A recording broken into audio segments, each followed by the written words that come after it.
할렐루야. 우리 이민옥 전사님이 찬양 인도도 잘 하시고 평상시에 말씀도 굉장히 잘 하시는 분이세요. 그죠?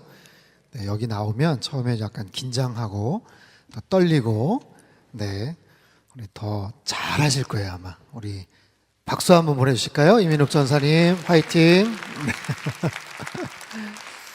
네. 여러분, 점심 잘 드셨어요? 좀 졸린 시간인데, 그죠?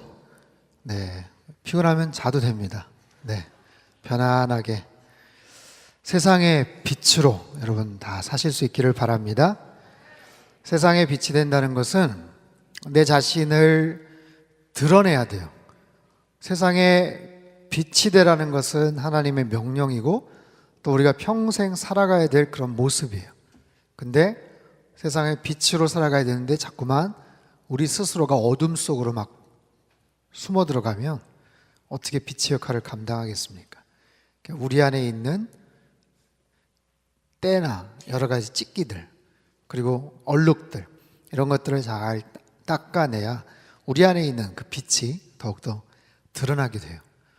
세상의 빛이 되는 공동체가 되기 위해서 어떤 교회가 되어야 되는가?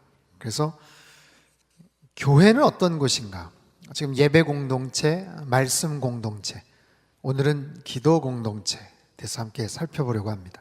한번 따라해 볼까요? 교회는 기도 공동체다. 여러분은 요즘 어떻게 열심히 기도하고 계십니까? 신년 또 새해여서 아마 여러 가지 기도 제목들 또 기도하고 있으라고 생각을 하는데 또 특별한 기도 응답들을 체험하신 분들이 있을 거예요. 그것이 뭐 굉장히 크고 특별한 그런 기도 제목에서부터 어떻게 보면 뭐 아주 중요하진 않지만 그래도 응답이 돼서 너무 좋은 그런 기도 응답들, 다양한 기도 응답들이 있죠. 목사님이 일전에 호주에서 만난 한 장로님이 계세요. 그 장로님이 초기에 이민을 가셔서 사업을 크게 하신 분이신데 사업이 망했어요.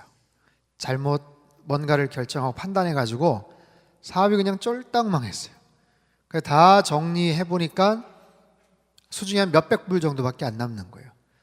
그러니까 그거 가지고 렌트비도 해야 되고 생활을 해야 되는데 너무 답답하고 속상하고 황당한데 하나님 앞에 기도했어요. 계속해서 하나님 앞에 엎드려서 기도하고 근데 어느 날 새벽에 기도를 하는데 하나님이 특별한 마음을 마음속에 확 주시는 거예요. 그러면서 호주 시드니 모닝 헤럴드라는 신문을 한번 펼쳐봐라 라는 사인을 주셔요. 이상하다 싶어가지고 신문을 구해서 이렇게 펼치는데 조그마한 광고 Q10이라는 건강 보조식품을 새롭게 하는데 관심 있는 사람 연락 주세요. 그 조그마한 광고가 굉장히 크게 막 와닿는 거예요. 와, 이거 이상하다 싶어가지고 용기를 내서 거기다 전화를 했더니 전화를 받는 분이 더 놀라는 거예요. 아니, 어떻게 알았냐고. 아니, 광고 보고서 그걸 봤냐고. 처음 전화를 하는 거래요. 그래서 그게 계기가 돼서 그 사람 만나가지고 여차여차 얘기를 하다가 같이 사업을 시작하게 됐는데 이게 대박이 난 거예요. 그래서 그전보다 더 엄청난 돈을 벌고 재산을 갖게 되었다는 아주 특별한 그런 간증을 얘기하는 걸 제가 들었어요. 여러분, 이처럼 우리가 살아가면서 하나님 앞에 뭔가를 기도할 때 하나님께서 아주 특별한 방법으로 어떤 응답을 해주시는 그런 일들이 있어요. 성경에도 보면 여러 가지 기도에 대한 이야기들이 나오죠. 오늘 읽었던 본문도 아주 유명한 기도에 대한 그런 메시지입니다. 여러분이 아마 잘 알고 있는 그런 내용일 거예요. 북이스라엘에 가장 악독했던 아합 왕과 이세벨 왕비가 있었을 때 하나님께서 그 땅에 3년 동안이나 가뭄을 주십니다. 굉장히 피폐하고 어려운 그런 상황들이 펼쳐지죠. 힘들고 어려울 때 엘리야가 아합 왕에게 찾아가요. 그래서 당신네들이 섬기는 바알신, 아세라신, 이방 선지자들 다 모아라. 갈멜산에 가서 한판 붙자라는 거예요. 850명이 모였습니다. 야, 내가 옛날에 17대 1로 싸웠다 이런 얘기는 있었지만 850대 1 맞짱을 뜨는 거예요. 엘리야는 정말 대단한 사람입니다. 그래서 어떻게 해요? 각자 제단을 쌓아놓고 각자의 신에게 부르짖고 기도해서 하늘에서 불이 떨어지게 하는 그 신이 참된 신이다 라는 거죠. 그래서 그들이 먼저 간절하게 자기네들 신에게 기도합니다. 부르짖고 기도해요. 그러나 아무런 응답이 없었죠. 이번에는 엘리야 차례입니다. 엘리야가 하나님 앞에 어떤 모습으로 기도하는가, 그 기도를 통해서 우리에게 아주 중요한 영적 교훈들을 주십니다. 첫 번째는 무너진 제단을 수축하라 라는 거예요. 무너진 제단을 수축하라. 자, 본문 30절 31절 말씀을 우리 같이 한번 자막을 통해서 읽겠습니다. 시작. 엘리야가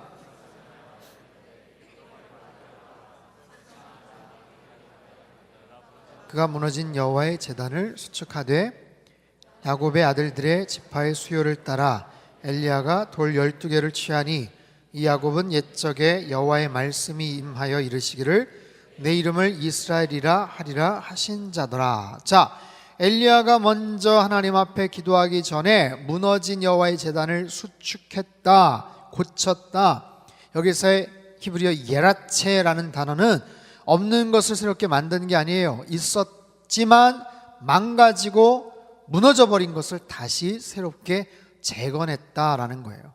무너진 제단을 수축했다. 엘리야의 기도, 그 기도에 대한 놀라운 응답, 그 결과, 그 첫 출발이 어디에서 시작됐나? 무너진 제단을 수축하는 것, 무너진 제단을 다시 쌓는 것. 여기서 제단이라는 것은 하나님과 만나는 자리입니다. 아마 그 전에 하나님 앞에 예배를 드리고 뭔가 하나님을 만났던 자리였는데 아합과 이세벨의 폭정 속에서 그것이 다 회파됐던 것 같아요. 그것을 다시 쌓았습니다. 다시 그것을 재건했어요.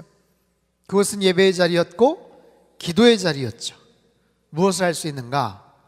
우리가 하나님 앞에 기도하고 하나님 앞에 뭔가를 간절히 소망할 때 먼저 우리의 삶에 무너진 제단이 있는가를 보는 거예요. 내 삶에 무너진 제단이 있는가? 내 삶에 무너진 예배의 자리가 있는가? 무너진 기도의 자리가 있는가라는 거예요. 여러분, 교회는 기도 공동체입니다. 기도라는 건 뭘까요? 하나님과의 만남이에요. 하나님과의 대화입니다. 여러분, 현대인의 삶이 얼마나 바쁩니까? 얼마나 분주합니까? 얼마나 시끄러워요. 서울에서 지하철 타면 곳곳에서 까똑까똑까똑 이런 소리가 계속 울려요. 우리 손에 스마트폰이 들어오기 시작하면서부터 생활은 굉장히 편리해졌지만 바빠졌어요. 뭐 하려고 그렇게 바쁜지 모르겠어요. 페이스북 하시는 분들 손 한번 들어보세요. 그렇죠? 저랑 친구인 분들 손 한번 들어보세요. 네, 저도 열심히 그냥 전문용어로 눈팅이라고 하나요? 많이 올리지는 못해요. 요즘은 이제 큐티 말씀 올리긴 하는데, 이렇게 보면 SNS, 뭐 페이스북, 단체 카톡, 밴드 보면 굉장히 바쁘죠. 여러 가지 정보들, 이야기들. 근데 사실 그렇게 중요하지 않은 이야기들도 많아요. 굳이 내가 몰라도 되는 이야기들 많아요. 나랑 그렇게 친하지도 않은 어떤 아무개가 어느 날 점심에 뭘 먹었는지 제가 알아야 될 이유가 뭐겠어요? 그죠? 누가 자기네 가족하고 어디 가서 놀러 갔다 뭐 이런 거 굳이 몰라도 돼요. 굳이 몰라도 되는, 어떨 때는 알고 싶지도 않은, 그리고 때로는 굉장히 자극적인 인터넷 기사들, 여러 가지 그런 속에서 우리가 시간을 보냅니다. 근데 제가 보니까 그렇게 바쁘고 분주해도 사람은 자기가 하고 싶은 거는 다 하더라고요. 어떻게든지 하더라고요. 어떻게든지 TV 드라마 챙겨보더라고요. 어제 도깨비가 끝났어요. 그죠? 어떻게든 챙겨보더라고요. 근데 보세요. 근데 그렇게 자기가 하고 싶은 건 다 하면서 정작 하나님과의 그 시간들, 정해놓은 시간이 있는가? 그래서 하나님과 정해놓은 시간이 없기 때문에 자꾸만 우선순위에서 밀려나는 우리의 모습들이 있지 않나? 여러분 어떠세요? 하나님과 정기적으로 지속적으로 만나는 시간이 있습니까? 아침에 눈을 떠서 잠깐이라도 하나님과 독대하는 그런 시간? 하루 잠자리 들기 전에 주님을 만나고 기도하는 그런 시간 있으세요? 새벽 예배에 나와서 말씀을 묵상하거나 회사에 출근하기 10분, 20분 전에 미리 가서 아무도 없는 조용한 공간에서 하나님을 만나는 그런 시간이 있는가? 우리는 그런 부분에 대해서 다소 소홀한 그런 경향들이 있어요. 요한 웨슬리의 어머니 수잔나 웨슬리는 자녀가 무려 17명이 있었습니다. 무슨 타가소도 아니고 어린이집도 아니고 얼마나 바쁘겠습니까? 17명의 아이들을 케어한다고 생각해 보세요. 여기저기서 울고 빽빽거리고 싸우고 뒤처리해야 되고 얼마나 바쁘고 분주한지 몰라요. 그리고 자기 혼자 있을 시간이, 장소가 없는 겁니다. 근데 이 여인은 굉장히 경건한 여인, 기도하는 여인이었어요. 그래서 어느 날 안 되겠다 싶어서 아이들 다 불러 모읍니다. 17명이 이렇게 모였어요. 거기서 얘기하는 거예요. 얘들아, 엄마가 혹시 부엌에 앉아 앞치마로 얼굴을 가리고 있는 것을 보면 엄마가 하나님을 지금 만나고 있구나라고 생각하고 그 시간만은 방해하지 않았으면 좋겠어 얘기를 했다는 거예요. 우리 사랑하는 우리 청년 여러분, 우리의 삶에 그렇게 하나님과 떼어놓는 시간과 구별된 장소가 있는가? 여러분, 가장 중요한 거 우리의 삶 속에 무너진 기도의 재단을 회복하는 일입니다. 우리는 힘들고 어려운 일이 있으면 기도해요. 그렇죠? 알아서 기도해요. 누가 시키지 않아도 기도합니다. 가족이 아프거나 경제적으로 지금 아주 절박한 상황이 있거나 아주 중요한 그런 시험을 앞두고 있으면 누가 시키지 않아도 기도해요. 근데 조금만 상황이 나아지면 왜 기도하지 않을까요? 왜? 수능을 앞두고 새벽에 와서 기도하시는 우리 어머님들, 학부모님들 얼마나 열심히 뜨겁게 기도하시는지 몰라요. 근데 놀랍게도 수능이 끝나면 철진한 바닷가처럼 싹 빠지는 그런 모습들, 그런 거예요. 이상하죠? 우리의 삶 속에 기도의 응답도 알고 중요성도 아는데 누군가에게 기도해 주세요 라고 부탁을 하면서도 정작 내 자신이 그렇게 간절하게 기도하지 않는 우리의 모습들이 있다는 거예요. 우리 사랑하는 여러분, 한 해를 시작하면서 여러분 어떤 계획을 갖고 계십니까? 어떤 목표를 갖고 계세요? 써놓은 그런 목표들이 있으십니까? 한번 확인해 보십시오. 혹시 거기에 여러분 기도의 시간에 대한 것들을 써놓고 계시는지, 내가 하나님과 이렇게 기도하겠습니다, 이렇게 주님을 만나겠습니다 라고 여러분들이 기록해 두시고 시간을 떼어두지 않으면 아주 특별한 일이 벌어지지 않는 한 아마 하나님 만나는 일이 그렇게 쉽진 않을 거예요. 그래서 일주일에 몇 번, 언제 스페이스 엘림에서 새벽 예배 아침 끝나면 맛있는 빵도 주고 시리얼도 먹고 시간을 정해놓고 가서 내가 하나님 말씀 듣고 기도해야 되겠다. 여러분 마음속에 한번 작정을 한번 해보세요. 무엇보다도 여러분 삶에 혹시 기도의 재단이 무너져 있진 않나? 기도가 나랑은 상관이 없나? 상관이 없는 건가요? 그렇지 않죠. 하나님께서 응답해 주신 놀라운 축복의 통로인데 왜 나는 그 부분을 붙잡고 살지를 못할까?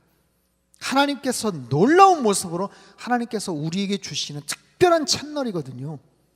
여러분, 제가 과학 잡지를 읽다가 바다 곳곳에 흐르는 해류들이 있거든요. 해류, 그죠? 바다 안에 길이 있는 거예요.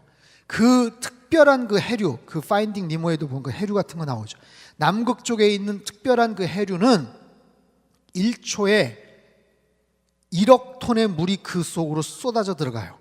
한강은 1초에 200톤 정도가 물이 흘러가는데 1초에 1억 톤. 여러분 역시 대단한 사람. 놀라지 않아요. 하나도 놀라지 않아. 그죠? 1억 톤의 물이 확 쏟아져 나가는데 여러분, 우리 인생에 그런 특별한 채널들이 있어요. 내가 기도할 때 완전히 KTX를 타고 가는 것처럼, 퀵 서비스를 받는 것처럼 하나님의 특별한 축복의 전달 채널들이 있다는 거예요. 그런 것을 여러분 포기하고 사시겠어요?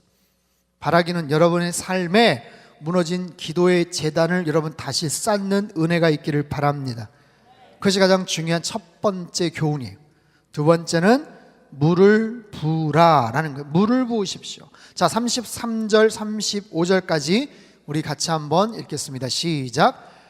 또 나무를 버리고 나무 위에 놓고 이르되 통 넷에 물을 채워다가 번제물과 나무 위에 부으라 하고 또 이르되 다시 그리하라 하여 다시 그리하니 또 이르되 세 번째로 그리하라 하여 세 번째로 그리하니 물이 제단으로 두루 흐르고 도랑에도 물이 가득 찼더라. 자, 엘리야는 기도하기 전에 제단을 수축을 합니다. 그리고 거기에다가 제물을 쌓죠.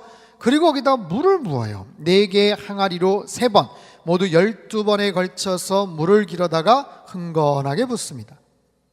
정성껏 각을 뜬 제물 위에 흥건하게 꽤 많은 양의 물을 부어요. 도대체 그 물은 어디에서 났을까? 3년간 그렇게 쩔쩔 가물었다고 하는데 그 물은 어디에서 났을까? 이걸 제가 설명을 안 하면 계속해서 그 고민, 궁금증 때문에 설교를 그 뒷부분을 놓칠 것 같아서 제가 설명을 해요. 자, 갈멜산 옆에 통과하는 기손 시내가 있는데 수많은 지류들의 물을 공급하는 샘의 원천과도 같은 거예요. 거기는 마르지 않았어요. 그래서 12번이나 거쳐서 거기다 물을 쏟아 붓습니다. 그런데 왜 물을 부었을까요? 이것은 믿음의 행동을 의미하죠. 신앙의 배수의 진을 치는 거예요. 어차피 하나님이 하시지 않으면 물이 아니라 기름을 12통을 갖다 부어도 불은 일어나지 않아요. 뭐예요? 하나님에 대한 온전한 신뢰, 하나님께서 틀림없이 하실 거라는 그런 믿음. 자, 엘리야는 기도에 대한 분명한 믿음과 확신을 갖고 있더라라는 거예요. 여러분, 기도할 때 이런 믿음의 태도, 믿음의 자세는 굉장히 중요합니다. 그런데 그렇게 믿음과 간절함을 갖고 기도한 것은 엘리야만이 아니었죠. 바로 그 앞에 기도했던 이방 선지자들도 어쩌면 그 이상 간절하게 기도를 했을지 몰라요. 자, 26절에서 29절 말씀 우리 같이 한번 읽어볼까요? 시작. 그들이 받은 송아지를 가져다가 잡고 아침부터 낮까지 바알의 이름을 불러 이르되 바알이여 우리에게 응답하소서 하나 아무 소리도 없고 아무 응답하는 자도 없으므로 그들이 그 쌓은 제단 주위에서 뛰놀더라. 정오에 이르러는 엘리야가 그들을 조롱하여 이르되 큰 소리로 부르라. 그는 신인즉 묵상하고 있는지 혹은 그가 잠깐 나갔는지 혹은 그가 길을 행하는지 혹은 그가 잠이 들어서 깨워야 할 것인지 하매 이에 그들이 큰 소리로 부르고 그들의 규례를 따라 피가 흐르기까지 칼과 창으로 그들의 몸을 상하게 하더라. 이같이 하여 정오가 지났고 그들이 미친 듯이 떠들어 저녁 소재 드릴 때까지 이르렀으나 아무 소리도 없고 응답하는 자나 돌아보는 자가 아무도 없더라. 자, 그들은 얼마나 간절하게 기도를 합니까?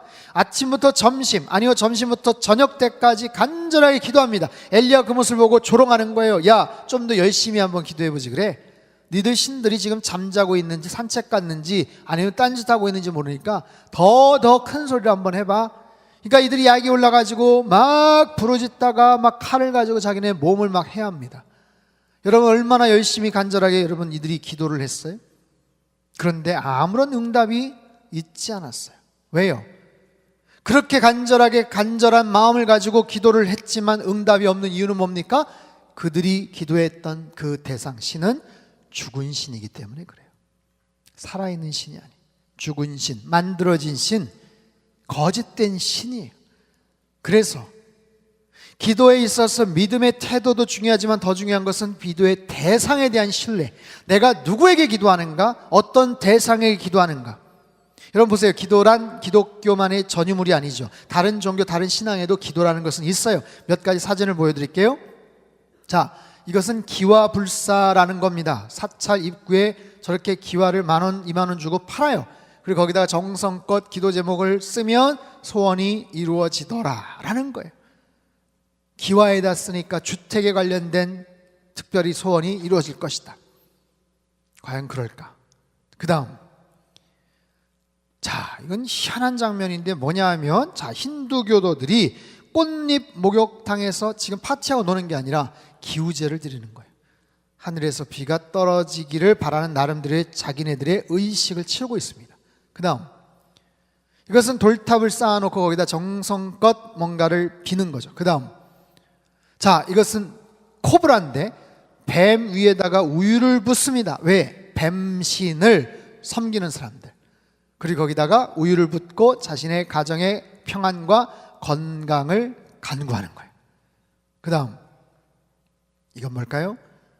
성황당, 그죠? 나무를 쌓아놓고 돌을 쌓아놓고 거기다 치렁치렁 뭔가를 걸어놓고 그렇게 하는 거예요. 제가 일전에 캄보디아라는 나라에 가서 지나가다가 봤어요. 굉장히 이상한 우상들, 잡신들이 있는데 거기에 놀랍게도 새우를 섬기는 신이 있었어요. 새우, 정말 새우깡에 나와 있는 새우의 엄청난 큰 사이즈. 제가 그걸 사진을 찍었어야 되는데 새우가 엄청난 모습으로 이렇게 있는데 새우 신을 섬기는 거예요.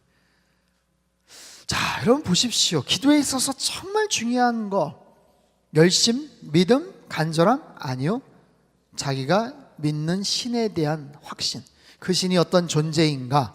엘리야는 믿음을 가지고 간절함으로 나아갔습니다. 누구에게? 하나님, 살아계신 하나님. 그 하나님이 어떤 분이시다. 자, 히브리서 11장 6절 말씀을 같이 한번 읽겠습니다. 시작. 믿음이 없이는 하나님을 기쁘시게 하지 못하나니 반드시 그가 계신 것과 또한 그가 자기를 찾는 자들에게 상 주시는 이심을 믿어야 할지니라. 아멘. 여러분 이 말씀은 꼭 기억하십시오. 그리고 암송하세요. 히브리서 11장 6절. 믿음이 없이는 하나님을 기쁘시게 할 수 없다. 믿음이 있어야 하나님을 기쁘시게 할 수 있다는 거예요. 그래서 하나님께 나아가는 자는 반드시 그가 계신 것과 살아계신 하나님이시라는 믿음, 그리고 자기를 찾는 자들에게 상 주시는 분임을 믿어야 된다. 구하고 간구하는 자들에게 응답하시는 하나님임을 믿어야 된다. 사랑하는 여러분, 여러분이 기도할 때 여러분 안에 믿음이 있습니까? 어떤 믿음이 있으세요? 하나님은 살아계셔. 그 하나님이 내 기도를 들어주셔 응답하셔. 여러분 분명한 이런 믿음의 고백을 갖고 나아가실 수 있기를 축원합니다. 지난주에 구약 성경 통독 시간이 있었어요. 월요일부터 금요일까지 구약을 다 읽었습니다. 보통 시간으로 어려워요. 조병호 목사님이라는 분이 낭송했는데 그거를 2배속으로 굉장히 빠르게, 처음에는 적응이 안 되더라고요. 근데 아침 10시부터 오후 5시까지 2배속으로 5일 동안 하니까 구약을 다 읽게 되더라고요. 근데 그렇게 빠른 스피드로 쭉 성경을 보니까 하나님이 원하시는 것이 어떤 것인지를 너무 잘 알겠더라고요. 그리고 무엇보다도 하나님이 계속해서 말씀하시는 거예요. 나 여호와를 알라는 거예요. 내가 여호와임을 알라는 거예요. 나는 여호와다라는 거예요. 나는 너희를 애굽에서 건져낸 여호와다, 여호와다. 후반부에는 만군의 여호와가 이르노라. 여호와의 말씀이니라. 하나님께서 말씀하시니라. 여호와가 이르노라. 계속해서 하나님이 말씀하세요. 하나님이 어떤 분이신지를 알라는 거예요. 여러분의 삶 가운데서 하나님을 아는 만큼 여러분의 믿음의 지경이 더욱더 넓어져요. 하나님이 어떤 분이신가? 하나님은 살아계신 하나님, 능력이 많으신 하나님, 우리의 기도에 응답하시는 하나님임을 여러분 믿으시기를 바랍니다. 세 번째, 하나님을 알게 하라. 이건 기도의 목적이에요. 자, 36절, 37절 같이 읽겠습니다. 시작. 저녁 소재 드릴 때에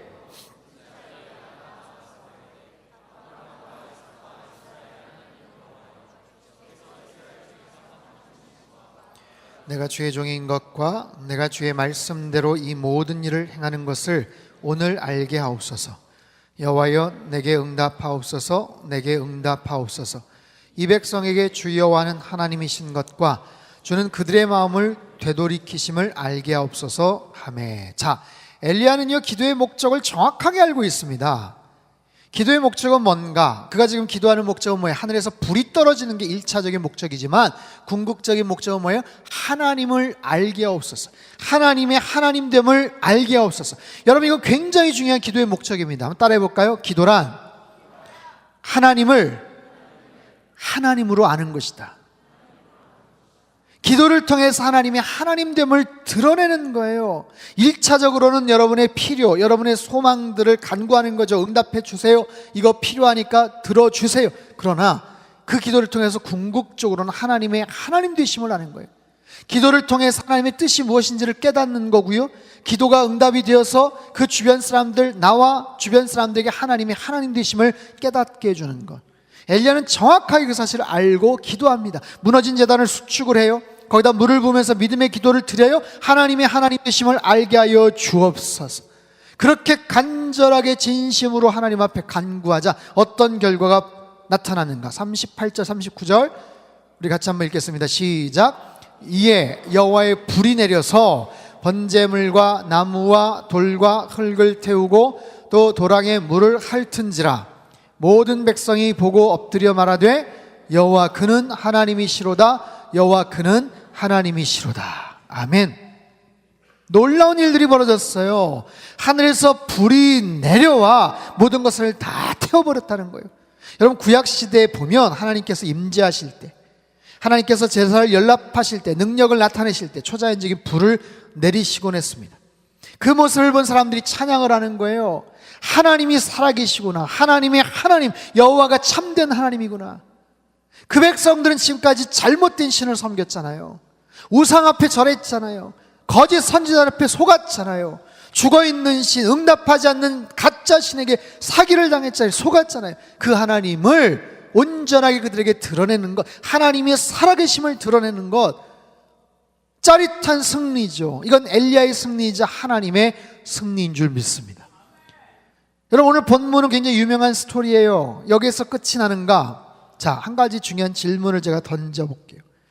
그러면 그런 모습으로 기도의 재단을 수축하고 믿음의 태도를 가지고 하나님 앞에 간절하게 기도를 하면 엘리야 같이 그런 기도 응답을 받는가? 엘리야 정도까지는 아니래도 정말 절실하게 간절한 기도에 대해서 하나님께서 그렇게 초자연적으로 응답하시는가? 그렇게 역사하시는가? 특별한 기도 응답을 받는가? 질문이 생겼어요. 목사님한테는 동생이 하나 있습니다. 3살 밑에 동생이에요. 제가 초등학교 5학년 때로 기억을 합니다. 그 친구가 2학년이죠. 해마다 겨울 이맘때예요. 겨울이면 방학 되면 전라북도 진안에 있는 저희 큰아버님 댁으로 놀러 갔어요. 여름에는 가서 물놀이하고 낚시도 하고, 겨울에는 가서 팽이도 치고 썰매도 타고, 거기가 금강 하류 지역. 그래서 지금은 수몰지구가 됐는데 굉장히 재밌게 놀았던 기억이 있어요. 5학년 때인 것 같은데 친척 형님들이 있었습니다. 그 마을에 형들이 있었어요. 어느 날 금강 뚝에 놀러 갔어요. 집에서 별로 멀지가 않아요. 마을에 있는. 놀러 가서 날이 추우니까 거기다 불을 피워놓고 거기서 뭐 하면서 막 놀았던 것 같아요. 그냥 잔디밭 같은, 그냥 풀이 뭐 이렇게 막 자란 것도 아니고 그냥 거기다 불 피워놓고 불 쬐면서 저랑 제 동생은 이렇게 놀고 있었고, 고등학교 다녔던 친척 형님들은 거기서 담배를 피고 있었고, 아무튼 그렇게 놀다가 형들이 간다는 거예요. 야, 우리 갈 테니까 너네 같이 갈래? 좀 더 놀을래? 그럼 너 이거 꼭 불 끄고 가. 알았어요 형, 가세요 먼저. 그리고 한참 놀고 있었어요. 시간이 지나서 아유 동생 뭐 가자고 했어요. 불 끄고 가자 했는데 앞쪽만 봤는데 보니까 불이 저 뒤쪽에도 번져 있더라고요. 근데 모르는 사이에 불이 제법 넓게 퍼져 있었어요. 그리고 그 앞을 보니까 뭐가 있었냐면 볏집단이 집 2-3채 정도 크기의 큰 볏집단이 거기 쌓여져 있었는데, 아마 여름철이나 봄에 쓰려고 모아놨던, 동네 주민들이 모아놨던 볏집단을 향해서 불이 슬슬슬슬슬 옮겨가는 거예요. 바람은 막 불고 큰일 났다. 동생이랑 같이 열심히 신발을 벗어가지고 막 끄기 시작했어요. 근데 역부족이에요. 초딩 둘 힘 가지고는 어림이 없어요. 그래서 어떻게 하는가, 막 간절하게 큰일 났다 큰일 났다 해가지고 막 끄다가 결국에는 불이 붙어버렸어요. 거기에. 어떻게 해요? 큰일 났다 큰일 났다. 그래서 저는 바로 강가로 가가지고 깨진 그 있더라고요. 얼음. 거기서 깨고 옆에 뭐 찌그러진 바가지 같은 게 있길래 그거를 퍼다가 끄겠다고 달려가가지고 거기서 끄는데 2학년짜리 제 남동생은 그 불붙은 볏집단을 향해서 무릎을 꿇고 두 팔을 하늘 위에 뻗고 기도를 하는 것이에요. 기도를. 미션이라는 영화 여러분 보셨습니까? 마치 거기에 나온 선교사님이 순교당하기 직전의 모습처럼 기도를 하고 있었어요. 저는 믿음이 없어서 그랬는지 그거 가지고 불 끄겠다고 이렇게 하고 있고, 제 동생은 그렇게 하고 있고, 불은 점점점 더 커져가고 있고, 제 동생이 간절하게 주여 하면서 기도를 안 했겠지만, 근데 놀라운 일이 벌어졌어요. 그렇게 기도를 하자 하늘에서 갑자기 비가 쏟아진 게 아니고 마을에서 사람들이 쏟아져 나오기 시작했어요. 저놈들 잡아라 하면서 동네 어른들이 몽둥이와 양재기 같은 걸 갖고 와서 아이고 이거 어떻게 하면서 막 불을 끄시고, 저희는 할머니들 손에 붙잡혀가 현장범으로 체포가 됐어요. 결국 다 탔습니다. 깔끔하게 남김없이 다 타버렸어요. 그리고 저랑 제 동생은 꿇어앉아서 어떻게 불을 냈냐, 여차여차 해가지고 냈습니다. 형들이 소환됐어요. 그래서 담배 피다가 그랬다는 거 알고 형들 뒤지게 혼나고, 아무튼 꽤 많은 액수로 돈을 물어줬어요. 근데 저랑 제 동생, 그 동네 어르신들이 다 알거든. 저희 아버님 목사님이라는 거 알고 보니까 아유 그 어린 것들이 그 불 끈다고 고생하더라. 그래도 목사네 아들이라고 도망가지도 않고 애들 그래도 착하더라. 약간 칭찬받는 분위기로 훈훈하게 저희들은 아무튼 그렇게 끝이 났던 기억이 있습니다. 제가 그걸 생각하면서, 아니 본문의 엘리야처럼 그런 절박한 상황에 있는 사람들이 기도를 하면 하나님께서 들어주셔야지. 하늘에서 꽈르릉 하면서 갑자기 천둥 번개와 비가 좀 쏟아졌으면 얼마나 좋았어요. 근데 응답하시지 않더라고요. 자, 질문. 하나님은 정말 그럼 우리의 기도에 어떻게 응답을 하실까요? 엘리야니까 그렇게 응답을 하신 걸까요? 다른 사람들은 야 그렇다는 거지, 니들도 기도한다고 그렇게 되는 거 아니야, 엘리야니까 그렇게 응답한 거지. 그러면 이 말씀을 우리가 어떻게 받아들여야 될까요? 여러분 어떻게 생각하세요? 하나님은 100% 우리의 기도에 응답하실까? 답은 그렇다는 거예요. 자, 하나님은 100% 우리의 기도에 응답하세요. 단 하나님이 원하시는 결과와 우리가 원하는 결과가 섞여 있어요. 이해가 되십니까? 이해가 안 되는 모양인데, 하나님은 우리의 기도에 100% 응답하세요. 그러나 하나님이 원하시는 대로 응답하시는 것과 우리가 원하는 것과 섞여 있다는 거예요. 그러나 중요한 것은 하나님은 어쨌든 기도에 응답하세요. 대신 우리가 원하는 대로 100% 응답받는 사람은 세상에 아무도 없습니다. 자신 있게 말할 수 있어요. 예수님도 마찬가지. 심지어 예수님조차도 예수님이 원하신 대로 다 응답받으셨는가? 그렇지 않아요. 여러분, 예수님의 수석제자 베드로가 예수님을 모른다고 부인합니다. 예수님께서 제자들을 뽑기 위해서 얼마나 간절하게 기도하시고 뽑았어요? 근데 그 중에 한 사람이 예수님을 팔아먹습니다. 예수님은 인간이신지라 마지막 순간에 십자가 앞에서 솔직하게 십자가를 지지 않기를 원하셨어요. 그래서 하나님 앞에 기도했어요. 그러나 십자가를 지셨어요. 예수님이 원하시는 대로 안 됐죠. 요한복음 17장에 보면 대제사장적 기도라고 해서 아버지여, 아버지와 내가 하나인 것처럼 가고 오는 세대 모든 성도들이 다 하나가 되게 하여 주옵소서. 근데 그 기도 응답되었을까요? 여러분, 세상에 어떤 교회도 하나가 되는 그런 교회는 없어요. 세상에 많은 교회, 교단, 여러분 교파, 현존하는 교단과 교파만 전 세계 34,000개 정도 된다는 거예요. 뭘 얘기하는가? 예수님도 원하시는 대로 다 응답받지는 못하셨다는 거예요. 그러면 이 응답에 대해서 우리가 어떻게 생각할까? 세 가지 부류로 하나님 응답하십니다. 응답하신다, 응답을 안 하신다, 나중에 응답하신다. 그래서 우리가 간절하게 기도를 하면 정말 원하는 대로 응답되는 경우가 많습니다. 바라는데, 기도했는데 응답받는 거예요. 저희 둘째 딸이 이번에 고등학교 올라가는데 일신여고 되게 해주세요 기도했는데 됐어요. 얼마나 좋아하는지 몰라요. 그런 거예요. 간절하게 기도했는데 응답받는 경우들이 있어요. 그러나 때로는 응답받지 않는 경우도 있습니다. 간절하게 기도했는데, 구하고 원했는데 응답받지 않는 것, 응답을 안 해주신 게 아니에요. 하나님이 이미 응답하셨어요. 뭐라고? No라고 응답하신 거예요. 안 돼, 그거는 아니야 라고 응답하셔요. 어떤 경우는 내가 기도했지만 나중에 응답하시는 경우가 있어요. 근데 나중에 보니까 더 잘된 케이스들이 많아요. 자, 사랑하는 성도 여러분, 하나님은 우리의 기도에 응답해 주셔요. 우리가 믿음으로 간구하면 하나님이 응답해 주셔요. 더 중요한 것은 하나님의 뜻대로 기도하면 하나님께서 다 응답해 주셔요. 근데 보세요. 응답을 받느냐 안 받느냐가 기도의 중요한 목적입니까? 가장 중요한 기도의 목적이 응답을 받았네 안 받았네가 아니더라고요. 그 기도의 과정을 통해서 하나님의 뜻을 분별하는 거예요. 무엇이 하나님의 뜻이구나라는 것을 분별하는 거예요. 그런 이 상황이 되면 응답을 받았냐 안 받았느냐는 것은 약간 제2의 관심사가 돼요. 더 중요한 것을 하니까. 그리고 나서 하나님의 선하신 인도하심을 받는 것, 그것이 더 중요한 기도의 목적이더라고요.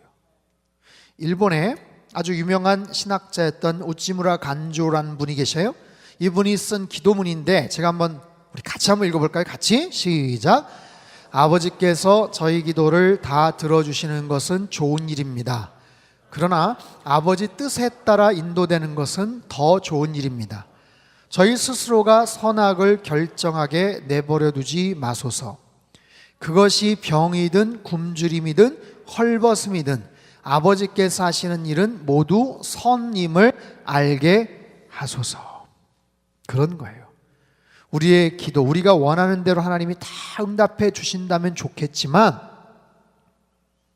여러분, 우리는요, 우리가 원하는 기도가 정말 다 응답되면 좋은지 안 좋은지도 잘 몰라요. 정말로 그 기도가 응답이 되었을 때 나중에 감당 못할 일들이 너무 많습니다. 우리는 그것이 최선이라고 생각했지만 응답되는 바람에 조금 더 기다렸으면 훨씬 더 좋은 기회가 있었는데 놓치는 것들도 얼마나 많을까요? 그래서 우리는 무엇이 옳고 그르고 무엇이 나에게 좋고 안 좋고에 대한 판단과 선택권을 내가 결정하는 게 아니라, 그래서 그것 때문에 속상해하고 마음 상하고 게 아니라 하나님께서 결정하신 대로 맡겨드리는 것, 이것이 굉장히 중요하더라는 거예요. 우리 사랑하는 성도 여러분, 교회는 기도 공동체인 줄 믿습니다. 저는 바라기를 우리 청년들이, 여러분 젊을 때 20대 30대의 기도의 재단을 쌓는 것이 얼마나 소중한지 몰라요. 왜냐하면 20대 30대는 가장 가능성이 있는 시기이기도 하지만 가장 무력감을 때론 느낄 그런 시기입니다. 세상이 만만치가 않거든요. 나보다 더 잘난 사람들이 너무 많거든요. 내가 열심히 뭔가 했는데 내 힘과 능력으로 안 되는 게 너무 많거든요. 근데 가야 될 길은 멀고 하고 싶은 일들은 많거든요. 그래서 그 어느 때보다도 사실 여러분들이 더 많이 기도하셔야 돼요. 이 말씀이 여러분 마음속에 오늘 혹시 와닿는다면 저는 여러분에게 오늘 하나님께서 주시는 음성이라고 저는 믿습니다. 다시 한번 생각해 보세요. 내 삶의 기도의 재단을 내가 쌓고 있는가? 여러분, 기도는 목사님, 전도사님들만의 전유물입니까? 여러분 부모님, 어머님들의 큰 전유물이에요? 기도는 우리 엄마가 알아서 하셔. 나는 괜찮아. 그렇지 않습니다. 그렇게 해서 받는 선한 영향력도 있지만 왜 우리가 스스로 기도하지 못하나요? 저 우리 상당교회 청년들, 대학부 청년들이 정말 이 말씀 앞에 회개하고 엎드려서 내가 기도의 재단을 쌓는다면, 그렇게 하루의 시간을 정해놓고 하나님을 정말 진지하게 그렇게 심각하게 주님을 한번 만나서 하나님 앞에 기도한다면 여러분 삶 가운데 어떤 놀라운 일을 하나님께서 펼치실지 우린 가히 상상할 수가 없어요. 여러분, 기도의 재단을 다시 쌓는 여러분 되실 수 있기를 바랍니다. 내가 간절하게 기도를 해서 어떤 특별한 기적 같은 일을 체험했다고 해서 그래서 하나님이 정말 살아계시구나, 그런 것도 좋지만 항상 그분의 임재와 보호하심을 간구하고 기도하는 것. 특별한 엄청난 일은 나타나지 않았지만 기도하면서 아하, 날마다 일상이 축복이구나, 나에게 호흡 주시고 건강 주시고 건강하게 일어날 수 있는 기회가 축복이구나, 내 주변에 가까운 친구들, 가족 주신 게 축복이구나, 나에게 젊음과 건강을 주신 게 하나님의 축복이구나, 이게 어떻게 보면 기적이구나. 여러분, 그런 마음을 갖고 하나님 앞에 나아간다면 그런 마음을 통해서 하나님이 여러분에게 어떤 일들을 행하실까? 여러분, 기도의 재단을 수축하시고 믿음을 가지고 주님 앞에 나아가시고 그 기도를 통해 하나님의 뜻을 발견하시고 하나님의 인도하심을 받아 하나님의 하나님됨을 드러내는 것. 여러분의 한 사람 한 사람, 여러분의 인생을 통해서 반짝반짝 빛이 나기를 원하시는 하나님의 그 뜻이 있거든요. 여러분이 속해 있는 모든, 앞으로 펼쳐질 모든 곳에 가서 하나님의 하나님 되심을 드러내기를 하나님이 기뻐하신다면, 그리고 그 하나님의 바람을 여러분들도 똑같이 소망하면서 기도하고 있다면 하나님께서 왜 그 기도를 안 들어주시겠어요? 여러분, 그 마음 품고 2017년도 더욱더 하나님 앞에 엎드려 기도하는 기도의 사람들로 사실 수 있기를 바랍니다. 우리 상당교회 공동체, 청년부, 정말 거룩한 기도 공동체로 하나님 앞에 나아가실 수 있기를 바라요. 우리 청년부 임원들, 섬기는 스태프들, 봉사하는 우리 형제 자매들, 지체들, 기도 안 하면서 열심 갖는 것만큼 위험한 게 없어요. 기도는 안 하는데 열심은 있어요. 조직이 잘 돼 있고 시스템이 너무 잘 갖춰져 있어서 기도할 필요가 없는 조직은, 여러분, 그것은 회사나 공무원에게 해당되는 얘기예요. 교회는요, 그런 순간 굉장히 위험해집니다. 이제는 기도할 필요 없어. 왜? 전문가가 있잖아. 아무개가 있잖아. 이 친구 10년, 5년, 20년 했던 사람이야. 조직과 시스템이 잘 갖춰져 있어서 더 이상 기도할 필요가 없는 그런 교회 조직은 굉장히 위험합니다. 그래서 여러분 안에 다시 한번 무너진 하나님과의 재단을 수축하고 그렇게 주님 앞에 겸허하게 나아가는 기도의 사람으로 사실 수 있기를 축복합니다. 기도하겠습니다. 우리 살아계신 하나님 아버지, 기도하며 하나님의 꿈에 사로잡힌 자들이 되어지기를 원합니다. 2017년도 시작한 엊그제 같은데 1월달이 이제 서서히 저물어가고 있습니다. 또 예전처럼 그냥 그렇게, 그저 그렇게 시간 보내며 살아간다면, 주님 나에게 주신 시간과 건강과 젊음을 하나님 탕진한다면 주님 얼마나 안타깝고 속상한 일이겠습니까? 하나님의 꿈에 사로잡힌 하나님의 백성들 되게 하여 주시옵소서. 기도하지 않았음을 주님 용서하여 주시옵소서. 그 어느 때보다도 간절하게 꿇 엎드려 기도해야 됨에도 불구하고 하나님을 찾지 않았고 기도하지 않았습니다. 주님, 기도의 제단을, 무너져버린 기도의 제단을 다시 쌓게 하여 주시옵소서. 시간을 정하게 하시고 독하게 마음을 결단하게 하시고 주님 앞에 엎드려 말씀 앞에 나아가 기도할 때 하나님께서 각자의 삶에 이루기를 원하시는 주님의 놀라운 뜻과 하나님의 능력들을 펼쳐주실 줄 믿습니다.